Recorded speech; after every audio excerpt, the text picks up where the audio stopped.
Question of the Week from the Naked Scientists. Hello and welcome to Question of the Week from the Naked Scientists with me, Diana O'Carroll. This week's question is all about getting in a spin.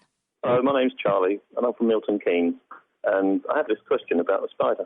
How does a spider work out all the positions for the different elements of its web? Is it a brilliant mathematician? Just how do those ingenious arachnids do it?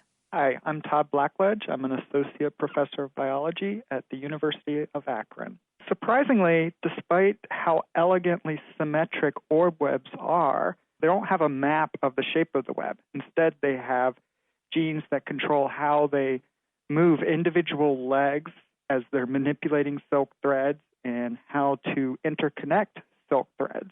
It all starts off with a bridge thread.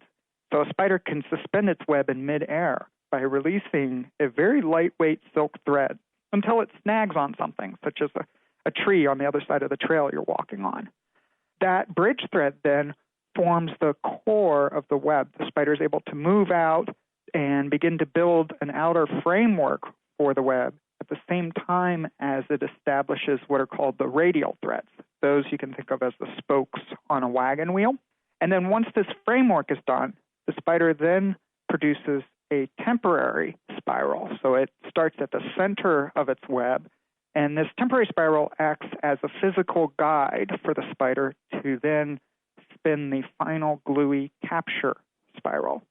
And the spider starts at the outside of the web, follows that temporary spiral, and essentially paints itself into a corner in the center of its web. They actually use their legs to measure the distances. So if you watch an orb spider as it's spinning its web, it's reaching out with one set of legs to touch the temporary spiral, and then using its hind legs to then position the sticky spiral.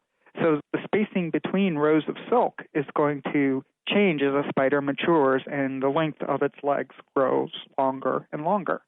So spiders have some clever genes telling them how to spin their webs, and instead of a set square and tape measure, they only have to use their legs.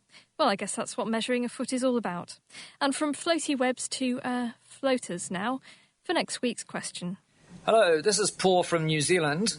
My question is, would it be possible to have a coil of thin wire in one's spectacle frames which would attract floaters in the eye to the extremities of the eye so that they would not float across the eye and be a distraction? Why do we get those little flickery shadows dancing across our vision, and can we stop them? Help us answer this next question of the week by emailing us, chris@thenakedscientist.com, or you can write something on our forum, and that's at thenakedscientist.com/forum. We'll be back to tackle that one next week.